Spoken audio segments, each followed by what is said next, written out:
What is up, everybody? This is Greg Helbeck, and on this week's deal breakdown, I'm going to share with you how I made $70,000 doing a wholesale deal in Southern California. I'm going to walk through the deal from A to Z. I'm going to tell you how I found it. I'm going to tell you how I maximized the profit, and hopefully you can take some value from this video or some nuggets from this video that are valuable, and you can use that in your own business. So if you're not familiar with me, my name is Greg Helbeck. If you're following me or you're watching me on YouTube, please like the video and subscribe to my channel. If you're on social media, if you're on Instagram or Facebook or whatever, if you can like this video and share it with other people, that's how we get the message out. And I've done over 100 deals. I bought houses in some of the toughest markets in America, and I've made a good amount of money doing it. So I've been doing this full time for a while. So the reason I'm saying that is because you're getting advice from someone who is qualified, not some guy who went out there and did 2 deals and started making YouTube videos. I have a lot of experience. I have a real business I'm running, and definitely have learned a lot of lessons the hard way, unfortunately. So this property is in Oceanside, or it was in Ocean, still is in Oceanside, but it is after the fact, so I'm talking in past tense. Anyway, seller was a cold call lead. He came into the system. It was from a cold calling team that I hired. If you want to check them out, go to greglovescoldcalls.com. And he wasn't that motivated. He wasn't like a distressed seller or anything like that. He wasn't like crunched for time or anything like that. He actually needed a lot of time to move. And the reason why this deal made a lot of sense is because his asking price was phenomenal. There were some other investors who were trying to get the deal as usual in San Diego, and he was asking 500 grand. The ARV was like 750, so I knew this thing was a smoking deal. And I ended up getting the deal for 490. We negotiated 490. He signed a contract pretty much on the spot. I think he signed it the next day. Wasn't that hard to get the deal in terms of getting the seller to commit.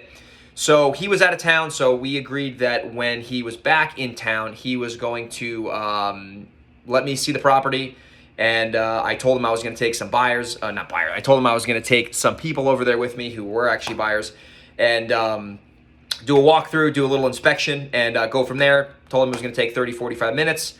So anyway, got the deal under contract. Right when I knew the seller was coming back into town, I blasted it out to my email list, and I had people going absolutely bonkers for this property. They wanted this thing like it was a scarce piece of property, which it actually is in Southern California. Anything in Southern California, you get at a discount, you're going to make money on it. So anyway, I could have probably 10, 15 buyers in there. It was like chaos at the house. I learned this from Todd Toback. If you're watching, man, your disposition strategy makes a lot of money. So I created a feeding frenzy at the property. They were all like, just going nuts in there. They were like looking at the house, and they were trying to, negotiate, and they were trying to, hey, where do I need to be at? Where do I need to be at? And I'm like, listen, man, I'm going to make my decision probably tomorrow once everyone can, run their numbers and then submit their offer, and I'll select the highest and best. So anyway, bunch of people there. Everyone was going nuts. Everyone wanted the deal. So I waited till the next day, and I reviewed all the offers, and somebody came in way over asking price. I think they were $40,000 over asking price. So I was originally trying to make 30 on this deal. And that would have been cool, but I priced it low on purpose. I actually just did that today on another deal, but I priced it low on purpose to create a ton of demand, a ton of scarcity, and create all this competition so the buyers can fight amongst themselves and submit the best offer, and we can make the most money. So anyway, someone came in with a wild offer. It was 40K over ask. It was a little hairy because they were trying to get a bank loan, and I'm like, you can't do that. You got to get a hard money loan or pay cash. If you can't do any of those, I'm going to sell to the next guy in line. He's like, fine, I'll get a hard money loan. So he went out and got hard money. I vetted the lender. I made sure they were cool with a massive assignment fee because this one was monstrous. It was $70,000. And they were cool with that. They had no problems because I've gotten dicked around before by buyers where like their lender didn't want to fund the deal because the assignment fee was too big. Go figure. Anyway, we did the deal. The seller, he was willing to get out of there in like 2 months or whatever. So we ended up closing that deal at the end of 2021. I think we closed in late November or early December. I think it was more in November. But anyway, monster deal, $70,000 assignment fee, and it was a, in my opinion, that's a home run wholesale deal. If you can make 70K rips on wholesale deals, man, you're doing pretty good because that's a lot of money. And if you do that at scale, watch out. You're gonna have to call your banker and call your accountant because you'll have some money problems. Anyway, so why did I tell you that story? Why did I go into the details on that? The reason is I want to pull out a couple things that I've learned along the way. Number one, when you have a smoking hot deal, I'm talking a smoking wholesale deal. I'm not talking about something that's like borderline where you have a contingency period where you're like trying to see if you can sell it. When you know you got a home run in your hands, you need to maximize that deal unless it is a really complicated situation with the seller where you feel like the seller is a little rocky and you don't want to have like a bunch of buyers in there and blow the deal up. If that's the case, I understand trying to sell to one person if you can get your price. But if you think the seller's going to be cool and they're cool with you doing like a showing or an open house, Get everyone you can in there. Make sure they're qualified. Don't get a bunch of tire kickers in there. All these people on my list I pretty much know. I've been living out here for a while now, so I know a lot of the real estate investors in the community. So by creating that competition and having the buyers actually be at the property, seeing each other, because everyone knows everyone around here, they knew this was going to be a hot one, and they knew this thing was going to go well over asking price. So instead of just caving in right away and just, oh yeah, I'll take that first offer, let's do it. No, not on a deal like this. You want to make sure you have a solid process established and you have honest communication with the buyers, and you tell the buyers up front, hey, listen, this property is going to be a bidding war. You obviously know it's a good deal. A lot of buyers are interested.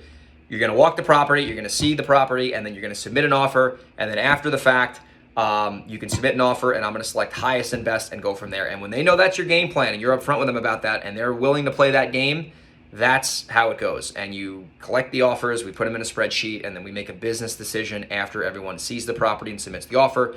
We select the highest and best, and we maximize our deal. So if I were to just cave in on that property and take my asking price, I would have left $40,000 on the table, which is usually, that's 4 times the average assignment fee in America. Like the average assignment fee in America is probably 10 grand. If I were to cave in early and just take my asking price, I would have left $40K on the table, which is about 4 assignment fees on average in America. So you got to make sure you're doing this in the right scenario.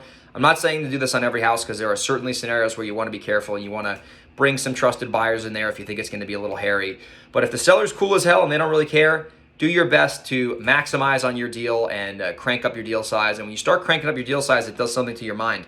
You start realizing that you're worth it. You start realizing you can do it. You start realizing that when you got a good deal, the buyers come to you. You don't go to the buyers. So hopefully you've watched this video, you've gotten value from it, and you can extract some of these takeaways and you can apply this in your business. If you're a new wholesaler and you're scared to do this and you're in San Diego or you're in the New York area or you're in like Pennsylvania or the Northeast up there, give me a phone call. I am an expert at this. I know how to do this. I literally just did this today, and we bid another property up like almost 30 grand. I think we actually bid it up 30 grand.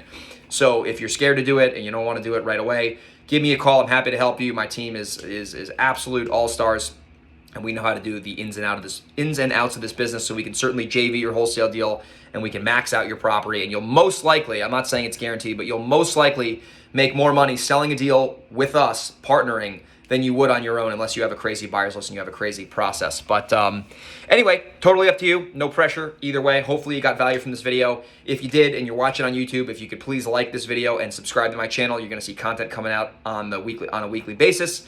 If you're watching this on Instagram or Facebook, share it and like it. Let me know what your thoughts were on this video. Comment on it. And I will see you on the next deal breakdown. Take care.